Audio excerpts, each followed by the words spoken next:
Hello everyone and welcome back to our channel English and Beyond. I'm CJ Roy and in today's class we will learn about the uses when, where and why at all we use future continuous tenses, and we will learn it with examples and lots of explanations. So then without wasting any time, let's get started with today's this important topic, the usage of future continuous tense.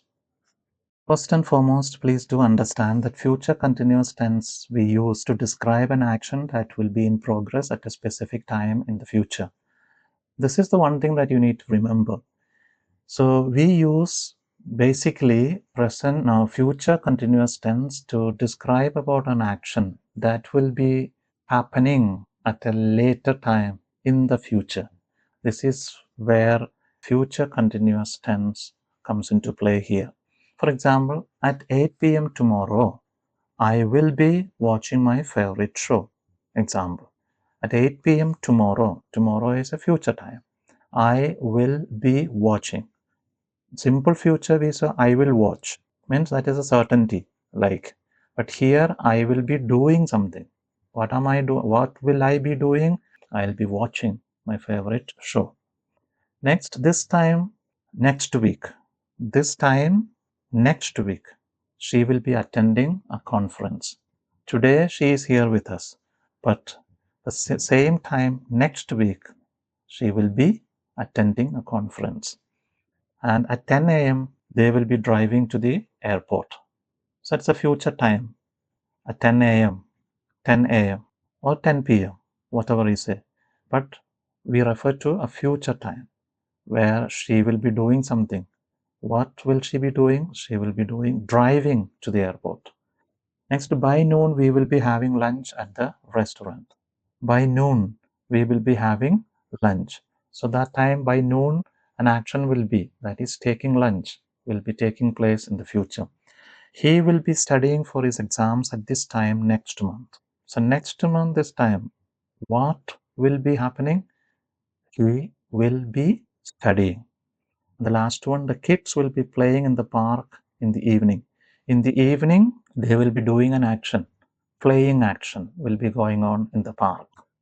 We also use future continuous tense to describe an uninterrupted future, interrupted future action when another action occurs. We saw that in the last sense, past continuous as well, present continuous as well. Some action will interrupt some other action. Some other action means the action which was going on. So the latest action, an incident, will put a stop or will either starts raining, guests arriving, bell ringing. These are actions that interrupt her driving, her watching, and the teachers explaining. So you understand an action is which will be going on is interrupted by another action. So this is another use to describe an interrupted future action. We also use future continuous tense to indicate a planned or expected ongoing action in the future. It's a planned or expected thing which would be happening in the future. For example, we will be traveling to London next summer. That's our plan. It is expected that we will be traveling to London next summer. She will be working on a new project next month. He will be staying with his relatives for a few days. So her working, his staying, our traveling, all are planned now. Planned actions that will take place in the future. Next is the company will be launching a new product next year. The company will be launching. It is in the plan of the company that they will launch a product, a new product. So that will be the company will be launching. The company will be launching their new product next year. Fifth one, they will be celebrating their anniversary next week. It's planned. Their anniversary is coming up next week. So that they will be celebrating. I will be attending a seminar on Monday. So Monday, I will be attending. I will attend a seminar. The simple future you can say. They will celebrate their anniversary. Also you can say, but they will be simple future where you simply say that something almost certain that you are, something will take place. But when you say I'll be attending a seminar on Monday, means it is in the plan. We are planning to attend this seminar, and on Monday, this action of attending the seminar will be going on. That is the meaning. We use future continuous tense in an interesting manner, to ask politely about someone's future plan. You want to ask, what are you going to do? What are your plans? If you want to ask, you can ask this way. You will understand this better when you go through these examples here. Will you be joining us for dinner tonight? Politely asking, will you be joining us for dinner tonight? Say, you will be joining. Will you be joining? Will she be coming to the meeting tomorrow? Will she be coming to the meeting tomorrow? Is it in her plan, future plan, to attend the meeting tomorrow? Will they be staying at the hotel for weekend? Polite question. Will they be staying at the hotel for the weekend?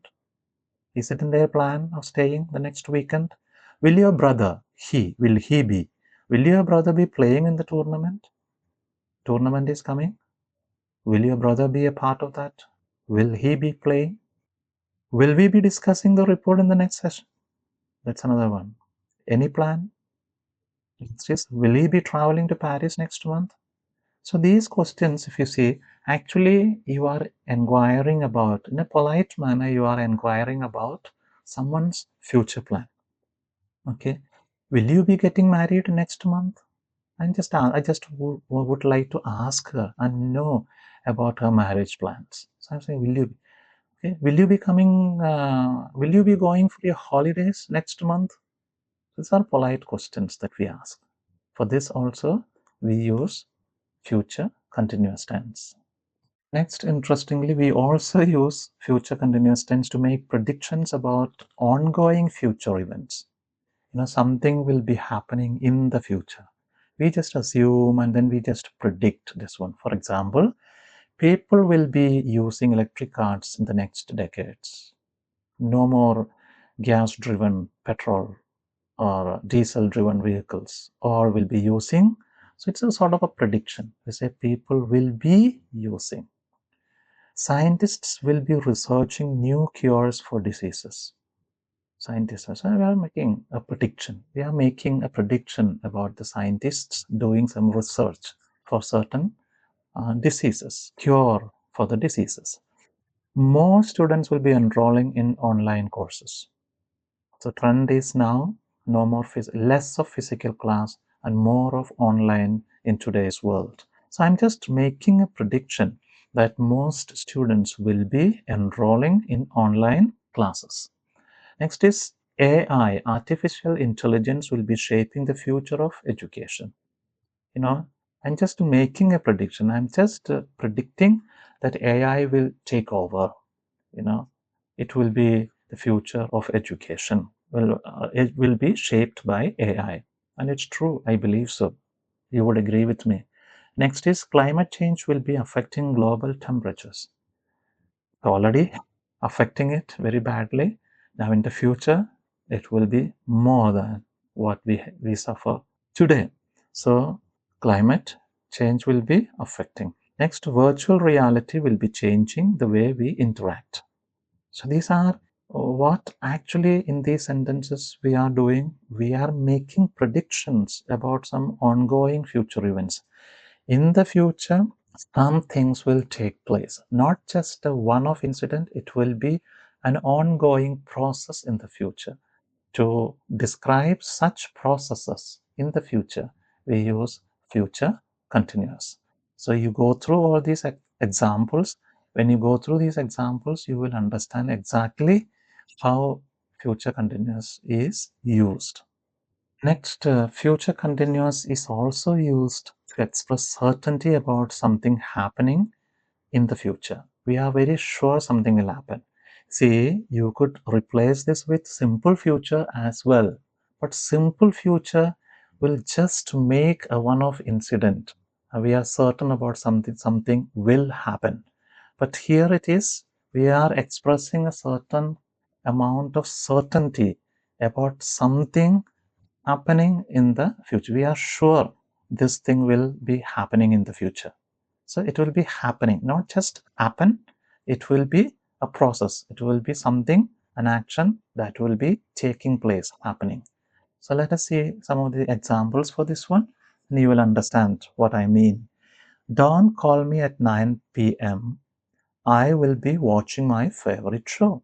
So it's certain. I am very certain that I won't be free at 9 p.m. because that time I will be watching my favorite show. Next, he will be working late at the office today. He will be working late at the office today. I am certain. I'm very certain that he won't come home so early today because he will be late, because he will be working in the office. The students will be preparing for their final exams next month. Very sure, next month, they will be preparing for their final exams. She will be practicing for the competition tomorrow. So tomorrow, she will do something, not just do it, but she will continue to do for a certain period of time. The continuity, that is why it is future continuous. We will be shopping in the mall in the evening. We will be shopping. We will be shopping in the mall. We are certain about this. And then they will be having lunch with their parents on Sunday. On Sunday, they will be having lunch with their parents. So here all I will be watching, he will be watching, students will be preparing, she will be practicing, we will be shopping, they will be having lunch. All these things are future continuous tenses, which tells that sometime in the future, at a certain point, these actions will happen for some time at least, and of which we are certain, we are sure. So this is one area where we use future continuous. Let us come to some exercises where you will understand clearly how or how we can make sentences, or we can ask questions, affirmative and negative, when you go through these exercises. So let's get started with this one. And first, it is the verb that I have given is today, and not negative word is also given, and there is a question mark. So naturally, this is going to be a question, a negative question. So this is future continuous tense, and always in the future continuous tense, we need to start with the first auxiliary, that is going to be will or shall. So the first one will be, as you guessed, it will be will. Will they? And now it is continuous. So be, the auxiliary verb be with the V1 ing. So it will be, will they not be traveling to Europe next year? Since there is a not. So will they not be traveling to Europe? So the second one, it is attend is given, and it should be then she will be attending. The not shouldn't be there actually. And the third one, it's going to be a question again. The main verb is sleeping, and then we have be given there. So let us see how it will be. This is future continuous tense, so naturally it will start with be, will. Will you then be sleeping? Will you be sleeping? Right? So will you be sleeping when I call you? Question. And the fourth one, work is given. So he, and future will. So he will, and it's continuous. So be a main verb, V1 ing. So he will be working on the project at this time tomorrow. Next is watch. So we will be watching TV. We will be watching TV. So again, not is there. I did not give in the bracket not, so I will just remove that. We will be watching TV when you arrive. Next is a question. The first one itself going to be the auxiliary verb will. So let us see this will, okay, will she. And perform is the main verb. So it will become performing. But before that, we need to add that be. So how it will be? Will she be performing at the event next week? Will she be performing the event next week? And next one, kids outside when their parents come home. The kids, tell me, the kids, did you get it? The kids, come on, it will be playing, will be playing outside. And the last one, the company dash the new product this month. The company, it's a planned action. We are certain about that. So how it will be? The company will be launching, or will be launching. Negative, I should put one not here, then you will get it clearly. Okay, now it's okay. The company will not be launching the new product this month. So these are some of the exercises, and I am sure you got it, at least most of them correct. If you haven't got it, no issue. Just go through once again. Now, before I conclude, let me just tell you we have completed future continuous tense as well. Now, you need to go through and understand the format, how statements and questions are framed, and how all these continuous present, past, and future continuous tenses are, when, where, and why we use them. This is what we learned here. So that completes future continuous tense, and I am sure this was a useful lesson for you as well. And if you found it helpful, please like and share it with your friends, and then subscribe to our channel English and Beyond. Until we meet again in our next video with another tense, it's goodbye from me. Until then, keep learning, keep practicing, and keep growing with English and Beyond. Take care.